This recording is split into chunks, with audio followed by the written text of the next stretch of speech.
உறவுகள் அனைவருக்கும் அன்பான வணக்கங்கள். சேரன் என்னதான் வந்துட்டு ரொம்பவுமே இரக்கமான மனுஷன் அப்படின்னு நினச்சாலும் அவரோட இரக்க குணத்தை இங்கே கார்த்திகா விஷயத்துலையும் வந்துட்டு அப்ளிகபிள் பண்ணுவார் அப்படின்னு நீங்கள் நினச்சிங்கன்னா மறக்காமல் இந்த வீடியோக்கு ஒரு லைக்கை மட்டும் கொடுத்துருங்க. ஸோ வீட்டை பொறுத்த வரைக்கும் பார்த்தா நிலா வந்துட்டு எல்லாருக்கிட்டையும் ஸ்ட்ரிக்டாக ஒரு ரூல் போடுறாங்க.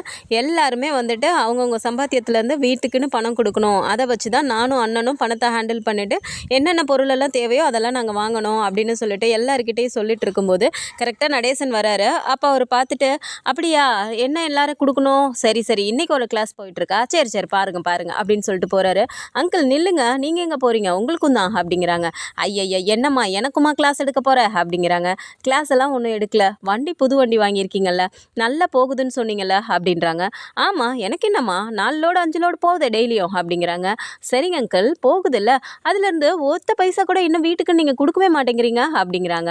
கொடுக்கணுமா, நான் எதுக்கு கொடுக்கணும் அப்படிங்கிறாரு. நான் எதுக்கு கொடுக்கணும்னா அப்புறம் வேறு யார் கொடுப்பாங்க, உங்கள் வீட்டுக்கு நீங்கள் தானே கொடுக்கணும். நாளை பின்ன இன்னும் நிறைய பொண்ணுங்க கல்யாணம் பண்ணிவிட்டு அவங்க உங்கள் பசங்களோட பொண்டாட்டிங்கன்னு சொல்லிட்டு வர போகிறாங்க. இன்னும் 3 பேர் வரணும்ல, வரவங்க வீடு எப்படி இருக்குது அவங்களும் வந்து கம்ஃபர்டபுளாக இருக்க வேணாமா அப்படிங்கிறாங்க. நான் எதுக்குமா அவங்களுக்காக பண்ணணும், அவன் கல்யாணம் பண்ணி கூப்பிட்டு வருவான்ல, அவங்களே பண்ணட்டும், இல்லை அவங்களே கொண்டு வரட்டும், நான் எதுக்கு பண்ணணும் அப்படின்னு சொல்லிட்டு கூலாக கேட்குறாரு. ஓ அப்படியா, அப்படின்னா உங்களுக்கு வீட்டுக்கு பணம் கொடுக்குறதுல விருப்பம் இல்லை அப்படி தானே அங்கிள் அப்படிங்கிறாங்க. ஆமாம் விருப்பம் இல்லை அப்படின்னு சொல்லிட்டு ரொம்பவுமே கூலாக சொல்கிறாரு. உடனே நிலா அப்படியே பார்க்குறாங்க. அப்படின்னா சரி ஓகே அங்கிள் நீங்கள் கொடுக்க வேண்டாம் அப்படின்னு சொன்ன உடனே சோழன் பார்த்துட்டு, என்னடா நமக்கெல்லாம் இந்த மாதிரி ஒரு ஆப்ஷன் கொடுக்கவே இல்லையே அப்படிங்கிறாங்க. கொஞ்சம் சத்தமாக கேளுடா, அவங்களே அதுக்கும் ஏதாவது ஒன்று சொல்லுவாங்க அப்படிங்கிறாங்க. ஏய் சும்மா நீ இரண்டா அப்படின்னு சொல்லும்போது டக்குனு இப்போ நிலா என்ன சொல்கிறாங்க நடேசன் கிட்ட, சரி ஓகே நீங்கள் அப்போ என் வீட்டுக்குன்னு பணம் கொடுக்க மாட்டேன்னு சொல்லிட்டீங்க, நீங்கள் இனிமேல் என்கிட்ட சுத்தமாக பேசக்கூடாது, நானும் உங்ககிட்ட பேச மாட்டேன், நீங்கள் வீட்டுக்கும் உங்களுக்கும் சம்மந்தம் இல்லைன்னு சொல்லிட்டீங்க, அப்புறம் எதுக்கு நான் உங்ககிட்ட பேசணும் அப்படின்னு சொன்ன உடனே, ஐயே என்னம்மா இப்படி சொல்லிட்டேன், நான் எப்போம்மா பணம் தர மாட்டேன்னு சொன்னேன், பிடிக்கலன்னு தானே சொன்னேன், பணம் தரேன், நான் யாருக்காக தர போகிறேன், நம்ம வீட்டுக்கு தானே தரேன் அப்படின்னு சொல்லிட்டு ரொம்ப கூலாக சொல்லிட்டு போகிறாரு. இது இப்படி நிலா சொன்னதுமே பாண்டி டக்குன்னு பார்த்துட்டு, என்னடா உன்கிட்ட இந்த மாதிரி சொல்லணுமா அப்படிங்கிறாங்க. டேய் ஏன்டா என் வாழ்க்கை இப்போ தான் ஓரளவு ஸ்மூத்தாக போயிட்டுருக்கு, இதில் நானே மண்ணை வாரி கொட்டிக்கணுமாடா, வேணாண்டா அமைதியாருடா அப்படிங்கிறாங்க. ஸோ நிலா சொல்லிட்டு உள்ளே போனோடனே சோழன் பார்த்துட்டு, என்னண்ணா என் பொண்டாட்டி வேறு லெவல்லன்னு எப்படியெல்லாம் அது பண்ணுறா பாரு அப்படிங்கிறாங்க. ஆமாண்டா நம்மளுக்கே இப்போ தான் வீடாக இருக்க மாதிரி இருக்குது, பாரு எவ்வளோ சுத்தமாக இருக்குன்னு, எனக்கு இப்போ தான்டா பிடிச்சிருக்கு, நிலா வேறு மாதிரிடா அப்படின்னு சொல்லிட்டு இப்போ எல்லாருமே கிளம்புறாங்க. ஸோ நிலா வீட்டில் ப்ராஜெக்ட் ஒர்க்கை பார்த்துட்டு இருக்காங்க. சோழன் வந்துட்டு அவரோட சவாரி இருக்குன்னு சொல்லிட்டு அவரும் போயிடுறாரு. இப்போ பல்லவனும் நிலாவும் மட்டும் இருக்கும்போது பல்லவன் பார்த்துட்டு, அண்ணி ஒரு மாதிரி இருக்க, நீ எப்போ பாரு ஃபோனை நோண்டிகிட்டே உட்காந்துட்டு இருக்குது, நான் வேணா போய் நம்ம 2 பேருக்கு ஐஸ்கிரீம் வாங்கிட்டு வரவா அப்படிங்கிறாங்க. என்னடா பல்லவா இப்படி வெயில் அடிக்குது இப்போ போகிறேன்னு சொல்கிற அப்படிங்கிறாங்க. பரவாயில்ல நீ, நான் போய் வாங்கிட்டு வரேன், அதனால தான் வாங்குறேன்னு சொல்கிறேன் அப்படின்னு சொல்லும்போது, சரிடா போயிட்டு வா அப்படின்னு சொல்லும்போது இப்போ பல்லவன் வெளியே வராரு. கரெக்டாக சோழன் உள்ளே வரும்போது பல்லவன் வெளியே போகிறாரு. இப்போ நிலா மட்டும் வீட்டுக்குள்ளே இருக்காங்கங்கும் போதே அவர் பதிலே, டே பல்லவா அண்ணி மட்டும் உள்ளே இருக்காளா அப்படிங்கிறாரு. தெரியுதுண்ணே, நீ எதுக்கு வந்திருப்பான்னு எனக்கு தெரியும், நான் ஐஸ்கிரீம் வாங்க போகிறேன் அப்படிங்கிறாங்க. டே இந்த கடையில் வாங்காதடா, 2 தெரு தள்ளி போய் அங்கே வாங்கினீன்னா அங்கே ஐஸ்கிரீம் கடையே இருக்குடா, கோன் ஐஸ்லாம் இருக்கும், அங்கே போய் வாங்கிட்டு வா, முடிஞ்சால் எனக்கும் வாங்கிட்டு வா அப்படிங்கிறாரு. அப்படியே ஒரு மாதிரி கிண்டலாக பார்த்து சிரிச்சுட்டு பல்லவனும் போயிடுறாரு. ஆனால் இப்போ இங்கே என்ன நடக்குதுன்னா, சேரன் வேலைக்கு கிளம்பி போயிட்டுருக்காரு. அப்படியே அந்த சைடு வந்துட்டு நடந்து போயிட்டுருக்காங்க கார்த்திகா. இதை பார்த்ததுமே ஆப்போசிட்டில் பார்த்துட்டு, அப்பா கார்த்திகா அப்படிங்கிறாங்க. அப்படியே பார்த்துட்டு, சொல்லுங்க மாமா அப்படின்றாங்க. என்னப்பா நல்லா இருக்கியா அப்படிங்கிறாங்க. இருக்கேன் மாமா அப்படின்னு சொல்லிட்டு இப்போ பார்த்தோன்னே, என்னப்பா தனியாக போயிட்டுருக்க அப்படிங்கிறாங்க. ஒன்றும் இல்லை மாமா, கோவிலுக்கு போகலான்னு போயிட்டுருக்கேன் அப்படின்னும்போது, சரிப்பா தனியாக போயிட்டுருக்கியே வா நானும் உன் கூட வரேன் அப்படின்னு சைக்கிளை திருப்பிட்டு இப்போ கூடவே போகும்போது பார்க்குறாரு. ஏன் பாரு கார்த்திகா, நான் உனக்கு கேட்ட தப்பாக எடுத்துக்க மாட்டேங்கிறேன் அப்படின்றாங்க. சொல்லுங்க மாமா அப்படின்னோடனே, இல்லைப்பா அன்னைக்கே நான் கவனித்தேன், கொஞ்ச நாளாகவே உன் முகமே ஒரு மாதிரி வாட்டமாகவே இருக்கு, எப்பவும் சந்தோஷமாக துருதுருன்னு இருக்க கார்த்திகாவா என்னால் பார்க்க முடியலையே, ஏன்பா ஏதாவது பிரச்சனையா அப்படிங்கிறாங்க. அதெல்லாம் ஒன்றும் இல்லை மாமா, ஏமாம்மா அப்படி கேட்குறீங்க அப்படிங்கிறாங்க. இல்லைப்பா எனக்கே ஏதோ ஒரு மாதிரி தெரியுது அப்படிங்கிறாங்க. அதுக்கு என்ன மாமா, உங்ககிட்ட சொல்ல வேணான்னு நினச்சேன், சொன்னால் நீங்கள் கஷ்டப்படுவீங்களேன்னு தான் சொல்ல வேணான்னு பார்த்தேன், ஆனால் நீங்கள் திரும்ப திரும்ப கேட்கும்போது உங்ககிட்ட சொல்லாமல் இருக்க முடியல மாமா அப்படிங்கிறாங்க. என்னப்பா நடந்தது ஏன்பா அப்படிங்கிறாங்க. ரோட்டில் வச்சு இப்படிலாம் கேட்காதீங்க மாமா, எனக்கு அழுகையே வந்துடும் அப்படின்றாங்க. இப்போ கார்த்திகா அழுகிறியா, என்னப்பா நடந்தது அப்படின்னோடனே, ஆமாம்மாம்மா என் வாழ்க்கையே போச்சு மாமா அப்படின்றாங்க. என்னப்பா சொல்கிற, எனக்கு ஒன்றும் புரியல, ஏன்பா ஏதாவது பிரச்சனையா உனக்கும் மாப்பிள்ளைக்கும் அப்படிங்கிறாங்க.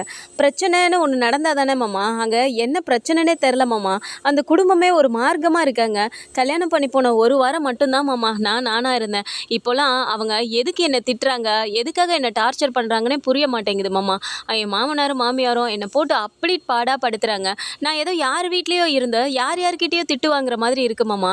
சரி இத எல்லாத்தையும் அவர்கிட்ட சொல்லலாம் அப்படின்னு சொல்லி அவருக்கு ஃபோன் பண்ணா, அவரு சுத்தமா என் ஃபோனே எடுக்க மாட்டேங்கிறாரு மாமா. என்கிட்ட பேசவும் மாட்டேங்கிறாரு. அவங்க அப்பா, அம்மா கிட்ட மட்டும் தான் பேசுறாரு மாமா. அவங்க எல்லாமே என்ன மொத்தமா ஏமாத்தி கல்யாணம் பண்ணியிருக்காங்க மாமா அப்படிங்கிறாங்க. ஏமாத்திட்டாங்களா? என்னப்பா சொல்ற? அப்படின்றாங்க. ஆமா மாமா. அவங்க எல்லாரும் போய் இவங்கெல்லாம் விசாரிச்சப்போ சொந்த வீடு இருக்கா, நல்ல வெல் செட்டில்டுன்னுலாம் சொன்னாங்கல்ல, அதெல்லாம் எதுவுமே இல்ல மாமா. எல்லாமே வந்து அவங்க வாடகை வீட்ல இருக்காங்க. அது போக நெறைய கடன் இருந்திருக்கும் போல. நான் போய் 1 வாரத்துல என்கிட்ட இருந்து நகைய வாங்குறதுக்காக என்கிட்ட நல்லா பேசினாரு. நகையெல்லாம் வாங்கி அவங்க அடகு வச்சுட்டு, அவங்க கடனெல்லாம் அடைச்சுட்டு, இவரு கத்தார் கிளம்பி போயிட்டாரு மாமா. இப்போ கத்தார்ல இருந்தும் வேற எங்கேயோ போயிட்டாரு போல இருக்கு. அப்பாவும் எப்படியாவது வேலை செய்ற இடத்துல போய் பார்க்கணும்னு ரொம்பவே ட்ரை பண்ணாரு மாமா. ஆனா அவர பார்க்கவே முடியல. வேலை செய்ற இடத்துலயும் ஏதோ பிரச்சனைன்னு நெனைக்கிறேன் அப்படிங்கிறாங்க. என்னப்பா இப்படிலாம் சொல்ற? நல்லா விசாரிக்கலையாப்பா? அப்படிங்கிறாங்க. இவங்க விசாரிச்சுட்டு தானே மாமா வந்தாங்க. அவங்க ஏமாத்தணும்னு நெனச்சு ஏமாத்திட்டாங்க மாமா. அவ்வளோதான். அம்மா என்ன சொல்லுது? குடுத்த நகையவாது நம்ம திரும்ப வாங்கிரணும்னு அவங்க ஒரு சைடு இருக்காங்க. வீட்ல எல்லாரும் என்ன பத்தி நெனச்சு தான் மாமா கவலையிலே இருக்காங்க. என்ன பண்ண முடியும்? என் தலையில எழுதுனது அவ்வளோதான் மாமா. என் கல்யாண வாழ்க்கை அவ்வளோதான் மாமா, முடிஞ்சே போச்சு அப்படின்றாங்க. நீ ஏன்பா அப்படிலாம் சொல்ற? நான் வேணா மாப்பிள்ளை கிட்ட பேசுறேன்ப்பா அப்படிங்கிறாங்க. இல்ல மாமா. அதெல்லாம் சரியா வராது. அவங்க என்கிட்ட டிவோர்ஸ் கேட்குறாங்க மாமா. என்ன வேணான்னு சொல்லிட்டாங்க மாமா அப்படிங்கிறாங்க. கார்த்திகா என்னப்பா சொல்ற? அப்படின்னு அப்படியே ஒரு இடத்துல அப்படியே நின்னுறாரு. அப்படியே கார்த்திகா பாட்டுக்கு அழுதுட்டே நடந்து போயிட்டு திரும்பி பார்த்தா, இப்ப சேரன் அப்படியே நின்னுட்டே அழுகுறாரு. இதுக்கு தான் மாமா, இதெல்லாம் சொன்னா நீங்க வருத்தப்படுவீங்கன்னு எனக்கு தெரியும். அதனால தான் உங்ககிட்ட எதையுமே சொல்லாம நானும் மூடி மூடி மறைச்சிட்டு இருந்தேன் மாமா அப்படிங்கிறாங்க. என்னப்பா இப்படியெல்லாம் சொல்றாங்க? உன்ன போய் வேணான்னு சொல்லிட்டாங்களா? அப்படிங்கிறாங்க. ஆமா மாமா. அவங்க என்ன புடிச்சு போயெல்லாம் ஒண்ணும் கல்யாணம் பண்ணல மாமா. அவங்களுக்கு அவங்க கடனை அடைக்கணும். அதுக்கு நகை வேணும். அதெல்லாம் பார்த்து பார்த்து தான் இது பண்ணியிருப்பாங்க போல. என் நகைய வாங்கி அடகு வச்சுட்டு, அவங்க கடனெல்லாம் அடைச்சதுக்கப்புறம், இப்போ அவங்க எனக்கு என்னன்னா அவங்க வேலைய பார்க்க ஆரம்பிச்சுட்டாங்க மாமா. அந்த குடும்பத்தில என்ன பிரச்சனை? எது நடக்குது? எதுவுமே எனக்கு புரிய மாட்டேங்குது மாமா. என்கிட்ட சொல்லவும் மாட்டேங்கிறாங்க. இதுக்கு மேல என்னால அங்க இருக்க முடியல மாமா. அதனால தான் எங்கேயோ இருக்கிறதுக்கு பேசாம வீட்லயே வந்து இருக்கலான்னு நானும் கிளம்பி வந்துட்டேன். இப்போ டிவோர்ஸ் கேட்குறாங்க மாமா அப்படின்றாங்க. அப்படியே ஒரு மாதிரி சேரனும் கண் கலங்கிக்கிட்டே அப்படியே வராரு. கோவில்கிட்ட வந்தோனே, சரி மாமா நீங்க கிளம்புங்க. நான் கோவிலுக்கு போயிட்டு அப்படியே வீட்டுக்கு போறேன் அப்படின்னு சொல்லிட்டு, இப்போ கார்த்திகா உள்ள போயிடுறாங்க. அப்படியே ஒரு மாரி கார்த்திகாவ பார்த்துட்டே இருந்துட்டு, இப்போ சேரனும் அப்படியே ஒரு மாரி சைட்டுக்கு போனாலும் அவருக்கு வேலையே ஓடல. வேலை ஓரளவு பார்த்துட்டு வீட்டுக்கு வராரு. வீட்டுக்கு வந்தா இங்க எல்லாருமே வீட்ல இருக்காங்க. வந்தவரு அப்படியே ஒரு மாரி டல்லாவே இருக்கத பார்த்துட்டு, நிலா என்னண்ணே தலை எதுவும் வலிக்குதா? உடம்பு முடியலையா? ஏண்ணே ஒரு மாதிரியே இருக்கீங்க? அப்படிங்கிறாங்க. அதெல்லாம் ஒண்ணும் இல்லப்பா, நான் நல்லா தான் இருக்கேன் அப்படிங்கிறாங்க. இல்லையண்ணே நீங்க ஏதோ ஒரு மாதிரி இருக்க மாதிரி இருக்கு. இருங்க நான் சூடா டீ போட்டு தரேன் அப்படின்னு சொல்லிட்டு நீலா டீ கொண்டு வந்து குடுக்குறாங்க. அப்படியே உட்காந்தே இருக்காரு. "அண்ணா இந்தாங்க டீ" அப்படின்னோனே எல்லாருமே பார்க்குறாங்க. "என்ன அண்ணன் ஒரு மாதிரி இருக்கே" அப்படிங்கிற மாதிரியே பார்க்குறாங்க. அப்பவுமே சேரன் காட்டிக்க மாட்டேங்கிறாரு. "சரிப்பா நான் உங்களுக்குலாம் டிஃபன் ரெடி பண்ணுறேன்" அப்படின்னு சொல்லிட்டு இப்போ உள்ளே போயிட்டு சட்னிக்கு ரெடி பண்ணிட்டுருக்காரு. இங்கே நிலா வந்துட்டு பார்த்தா இங்கே ப்ராஜெக்ட் எல்லாம் பண்ணிட்டுருக்காங்க. எல்லாரும் அவங்கவங்க உட்காந்துட்டு இருக்கும்போது திடீர்னு பயங்கரமாக கருகிற ஸ்மெல் வருது. பல்லவன் பார்த்துட்டு, "அண்ணி ஒரு அண்ணன் எதையோ கருக விட்டுட்டுருக்குன்னு நினைக்கிறேன்" அப்படிங்கிறாங்க. "ஆமாண்டா பல்லவா, நல்ல வாசனை வருது. அண்ணன் எங்க?" அப்படின்னு சொல்லிட்டு போய் பார்க்குறாங்க. அவரு அடுப்பு முன்னாடி தான் நின்னுட்டு இருக்காரு. போயிட்டு எல்லாருமே பார்த்துட்டு, "என்ன இப்படி நின்னுட்டு இருக்க அண்ணன்?" அப்படின்னு சொல்லிட்டு வேகமா போயிட்டு, "அண்ணா என்னண்ணே ஆச்சு?" அப்படின்னு சொல்லிட்டு சோளம் போயிட்டு இப்படி உழுக்குறாரு.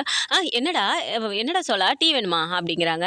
"டீ வேணுமாவா? உன் முன்னாடி கொஞ்சம் குனிஞ்சு பாரு. அங்க பாரு எப்படி கருக விட்டுட்டு இருக்க. வீடே அங்க வாடை அடிச்சிட்டு இருக்குன்னு நாங்க எல்லாரும் வரோம். நீ என்னண்ணே இப்படி நிக்கிற?" அப்படிங்கிறாங்க. "ஐய்யய்யோ! ஆமாண்டா" அப்படின்னு சொல்லிட்டு டக்குனு வெறும் சட்டியவே புடிச்சிடுறாரு. அந்த ஒரு கான்ஷியஸே இல்லாம கை சுட்டு போய் அதுக்கும் ஆன்னு கத்தோனே டக்குன்னு நிலா பார்த்துட்டு, "அண்ணே ஒரு நிமிஷம் இங்கிட்டு வாங்க" அப்படின்னு சொல்லிட்டு அடுப்பை ஆஃப் பண்ணிட்டு எடுத்து அங்கிட்டு ஓரமாக வச்சுட்டு, "நீங்கள் வாங்கண்ணே" அப்படின்னு சொல்லிட்டு ஹாலுக்கு கூப்பிட்டு வந்து உட்கார வச்சுட்டு, "பல்லவா நீ போய் தண்ணி எடுத்துட்டு வா" அப்படிங்கிறாங்க. சரி பல்லவனும் தண்ணி எடுத்துட்டு வந்து கொடுத்தோன்னே, "அண்ணே முதல்ல தண்ணியை குடிங்க" அப்படிங்கிறாங்க. "இல்லைப்பா எனக்கு அதெல்லாம் வேணாம், நான் நல்லா தான் இருக்கேன்" அப்படிங்கிறாங்க. "நீங்கள் முதல்ல தண்ணியை குடிங்கண்ணே" அப்படின்னு சொல்லிட்டு இப்போ தண்ணி குடித்தோன்னே, "இப்போ சொல்லுங்க என்ன பிரச்சனை? நீங்கள் இப்படிலாம் இருக்க மாட்டீங்களே" அப்படின்னோன்னே அப்படியே சேரன் வந்து அழுக ஆரம்பிக்கிறாரு. "அண்ணா என்னண்ணே அழுகுறீங்களா? என்னண்ணே ஆச்சு?" அப்படிங்கும்போது வெளியில் உட்காந்து நடேசன் இதெல்லாம் கேட்டுட்டு, "என்னது சேரன் அழுகுறானா?" அப்படின்னு சொல்லிட்டு வேக வேகமாக எழுந்து அவரும் உள்ளே வந்து பார்க்குறாரு. எல்லாருமே என்னண்ணே ஆச்சு அப்படின்னு கேட்கும்போது, "இல்லைப்பா காலையில் கார்த்திகாவை பார்த்தேன்" அப்படின்னோடனே, "கார்த்திகாவை பார்த்தியா? சரி அதுக்கு என்ன? அதுக்கு எதுக்கு நீ அழுகுற?" அப்படின்னு பாண்டியன் கேட்குறாரு. "இல்லைடா" அப்படின்னு சொல்லிட்டு நடந்த எல்லா விஷயத்தையும் சொன்ன உடனே எல்லாருக்குமே அப்படியே ஒரு மாதிரி கஷ்டமாக இருக்குது. ஆனால் நடேசன் மட்டும் இந்த இடத்துல அப்படியே ஒரு மாதிரி சந்தோஷமாக சிரிக்கிறாரு. அதானே பார்த்தேன் என்னடான்னு. அப்படியே என் தங்கச்சியும் என் அண்ணங்காரனும் அப்படியே பெருசாக ஃபாரின் மாப்பிள்ளைக்கு தான் கொடுப்பேன்னு சொல்லிட்டு ஓவரா சீனை காட்டினானுங்கல்ல. இப்போ என்ன நடந்துச்சு பார்த்தீங்களா? என் பிள்ளைய வேணான்னு சொல்லிட்டு ஃபாரின் மாப்பிள்ளை தான் வேணும்னானுங்க. இப்போ அதுக்கெலாம் அனுபவிக்கணும்ல அவனுங்க. கடவுள் இருக்காருடா, காட் இஸ் கிரேட் அப்படிங்கிறாரு. நிலா அப்படியே பார்த்துட்டு, அங்கிள் என்ன பேச்சு இது? அவங்கெல்லாம் பண்ணதுக்கு கார்த்திகா என்ன பண்ணுவாங்க? இப்போ கார்த்திகா வாழ்க்கை தானே இப்படி ஆயிருக்குன்னு சொல்லிட்டு அண்ணன் ஃபீல் பண்ணிட்டு இருக்காரு அப்படிங்கிறாங்க. அவனுக்கு என்னம்மா வேலை? யாருக்கா இருந்தாலும் அவன் ஃபீல் பண்ணிக்கிட்டே தான் உட்காந்துருப்பான். இப்போ இவன் ஃபீல் பண்ணால் மட்டும் அந்த பொண்ணு வாழ்க்கை சரியாயிர போதா? யாருமா இவன் அப்படிங்கிறாங்க. அங்கிள் நீங்கள் கொஞ்சம் அமைதியாக இருங்களேன். அவங்கெல்லாம் பண்ண தப்புக்கு பாவம் கார்த்திகா என்ன பண்ணுவாங்க அப்படிங்கிறாங்க. அப்படி சொல்கிறியோ? நீ சொல்கிறதும் சரிதான். அந்த பொண்ணு என்னவோ நல்ல பொண்ணு தான். அந்த பொண்ணு வீடு வரைக்கும் தேடி வந்துச்சு. எனக்கு சேர மாமாவை தான் கல்யாணம் பண்ணணும், அந்த பையனை தான் எனக்கு பிடிச்சிருக்குன்னு வீடு வரைக்கும் வந்து நின்றுச்சு. தாலி கட்ட போகிற கடைசி நிமிஷத்தில் வந்துட்டு காலில் உளுந்து கெஞ்சி கூத்தாடி இவன் மனசை மாற்றி அப்படியே கூட்டிகிட்டு போனானுங்க. ஏதோ கௌரவம் தான் பெருசுன்னானுங்களே. இப்போ அவங்க கௌரவத்தெல்லாம் கொண்டு போய் எங்கே வச்சுக்குவானுங்க? அடாடாடாடாடா, என் நொன்னங்காரனை பார்த்து 4 கேள்வி கேட்குறது எனக்கு நல்ல நல்ல பாயிண்ட்டாக கிடச்சிருக்கே அப்படிங்கிறாரு. டக்குன்னு சேரன் பார்த்துட்டு, அப்பா ப்ளீஸ்ப்பா, இது கார்த்திகாவோட வாழ்க்கை பிரச்சனை. நீங்க பாட்டுக்கு ஏதாவது போயிட்டு அவரை ஏதாவது பேசுறேங்கிற மாதிரி போய் பேசிட்டு இருக்காதீங்கப்பா. கார்த்திகா பாவம்ப்பா அப்படிங்கிறாங்க. சரி இப்போ என்ன உனக்கு? அவன்கிட்ட இதை பற்றி நான் எதுவும் பேசக்கூடாது அவ்வளோதானே? நான் எதுவும் பேசல, ரைட்டு விடு அப்படின்ட்டு நேராக வெளியே போயிடுறாரு. இப்போ நிலா பார்த்துட்டு, என்னென்ன சொல்கிறீங்க? கார்த்திகாவுக்கா இந்த நிலமா? அவங்க நல்லா விசாரிக்கலையா அப்படிங்கிறாங்க. அதான்ப்பா அதுவும் சொல்லுது. விசாரிச்சப்போ அவங்க எல்லாமே உண்மைன்ற மாதிரி நம்ப வச்சுருப்பாங்க போல். இப்போ கடைசியில் டிவோர்ஸ் வேணுங்கிறாங்களாம்ப்பா அப்படிங்கிறாங்க. சோழன் பார்த்துட்டு, ஏன்னா அந்த பையன்கிட்ட பேசி பார்த்தா என்ன அப்படிங்கிறாங்க. இல்லைடா, யாருக்கிட்டையுமே அந்த பையன் பேச மாட்டேங்கிறாப்லையா. ஸோ அதுவும் சுத்தமாக கார்த்திகா கிட்ட பேசுகிறதே இல்லையா. அவங்க அப்பா அம்மா கிட்ட மட்டும்தான் பேசுகிறாங்களாம். அந்த குடும்பமே ஏதோ ஒரு மாதிரி மார்க்கமாக இருக்குது, என்ன பிரச்சனைனே சொல்ல மாட்டேங்கிறாங்கங்கிற மாதிரி கார்த்திகா சொல்லுதுடா அப்படிங்கிறாங்க. இப்போ அப்படியே பாண்டி பார்த்துட்டு, ஏன்னா இவ்வளோ பிரச்சனை நடந்திருக்குன்னா அத்தை இதெல்லாம் பார்த்துட்டு சும்மா இருந்திருக்கும்னு நினைக்கிறியா? அதை விட மாமா எப்படியும் போய் அவங்கள பேசணும், ஏதாவது பண்ணணும்னு இருப்பாங்க. ஆனால் அவங்களாலே முடியலன்னா இது ஏதோ வேறு மாதிரி பிரச்சனை போலானே அப்படின்னு சொல்லிட்டு இப்போது இவங்க எல்லாம் வீட்டில் உட்காந்து பேசிகிட்டு இருக்காங்க. சேரன் அப்படியே எழுந்து உள்ளே போயிட்டு கிச்சனில் நான் வேலையை பார்க்குறேன்னு சொல்லிட்டு போயிடுறாரு. இங்கே எல்லோரும் உட்காந்துட்டு இருக்கும்போது இப்போ பல்லவன் பார்த்துட்டு, ஏன்னு எனக்கு ஒரு டவுட்டு அப்படின்னு பாண்டிக்கிட்ட சொன்னோன்னே, என்னடா உனக்கு டவுட்டு? ஏதாவது பாடத்தில்னா என்கிட்டலாம் கேட்காத, அவங்கக்கிட்ட போய் கேளு அப்படிங்கிறாங்க. அண்ணா பாடத்துலலாம் டவுட் இல்லைண்ணா, எனக்கு வேறு ஒரு டவுட்டு அப்படிங்கிறாங்க. வேறு ஒரு டவுட்டா? என்னடா அப்படின்னு கேட்குறாரு. இல்லை, இப்போது சந்தாக்காவும் இங்கே இல்லை, 6 மாதம் டைம் கொடுத்துருக்காங்க. இதோ சோழண்ணன் வேறு அவ்வளோ பணம் அவ்வளோ நகைன்னு சொல்லிட்டு ஏதோ அடிச்சு விட்டு வந்திருக்கு. அதெல்லாம் ஒருவேளை ரெடி பண்ணி முடிக்கலன்னா சந்தாக்காவை அவங்க வேறு யாருக்காவது கல்யாணம் பண்ணி வச்சுருவாங்க. அதாவது அவங்க மாமாவுக்கே கல்யாணம் பண்ணி வச்சுருவாங்கன்னு வச்சுக்கோங்களேன். அப்போது சேரனை இங்கே கார்த்திகாவுக்கு டைவர்ஸ் ஆகிடுச்சுன்னா, ஒருவேளை சேரனை கார்த்திகாக்காவே கல்யாணம் பண்ணுறேன்னு சொல்லிடுச்சுன்னா அந்த மாதிரி ஏதாவது அண்ணன் சொல்லுமோ? ஏன்னா அது இப்போ அழுதுட்டு உட்காந்துருக்கதை பார்த்தாலே எனக்கு ஒரு மாதிரி டவுட்டாக இருக்குது அப்படிங்கிறாங்க. அப்போ உடனே டக்குன்னு நிலா பார்த்துட்டு, பல்லவா என்ன பேச்சு இது? கார்த்திகா வாழ்க்கையை சரி பண்ணணும்னு அவங்க ஏதாவது யோசிச்சுட்டு இருப்பாங்க, நீ என்ன உடனே இப்போ சந்தாவை வந்துட்டு இந்த மாதிரிலாம் சொல்லிட்டு இருக்க? நம்மளால அதெல்லாம் முடியும், அண்ணனோட மனசுன்னு ஒன்று இருக்குல்ல, அதெல்லாம் புரிஞ்சுக்காம நீ ஏதாவது பேசிகிட்டு இருப்பியா? அடி வாங்க விட பல்லவா அப்படிங்கிறாங்க. சரி நீ சும்மா தோணுச்சு அதனால கேட்டேன் அப்படிங்கிறாங்க. இப்போ அப்படியே சோழனும் பார்த்துட்டு பல்லவனை, ஏண்டா பாண்டி, பல்லவன் சொல்கிறதும் ஒரு வகையில் யோசிக்கிற மாதிரி தான் இருக்கோ அப்படிங்கிறாங்க. ஏண்டா நீ இப்போ பல்லவன் திட்டு வாங்கினது பத்தாதா, அடுத்து நீயும் திட்டு வாங்கணுமா அவங்கக்கிட்ட அப்படிங்கிறாங்க. வேணாண்டா அவள் காதில் விழுந்தா இதை வேற என்ன சொல்லி திட்டிகிட்டு இருப்பா, விடு, நடக்கிறது நடக்கட்டும், என்ன நடக்குதோ நடக்கட்டும் அப்படின்னு சொல்லிட்டு எல்லாரும் அவங்கவுங்க வேலையை பார்க்குறாங்க.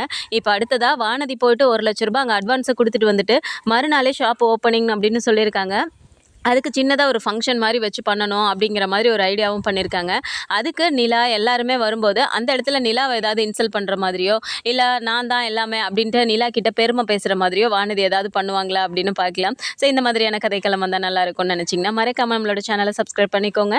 அண்ட் வீடியோ பிடிச்சிருக்கு அப்படின்னா சின்னதை லைக்கை மட்டும் கொடுத்துருங்க. தேங்க்ஸ் ஃபார் வாட்சிங்.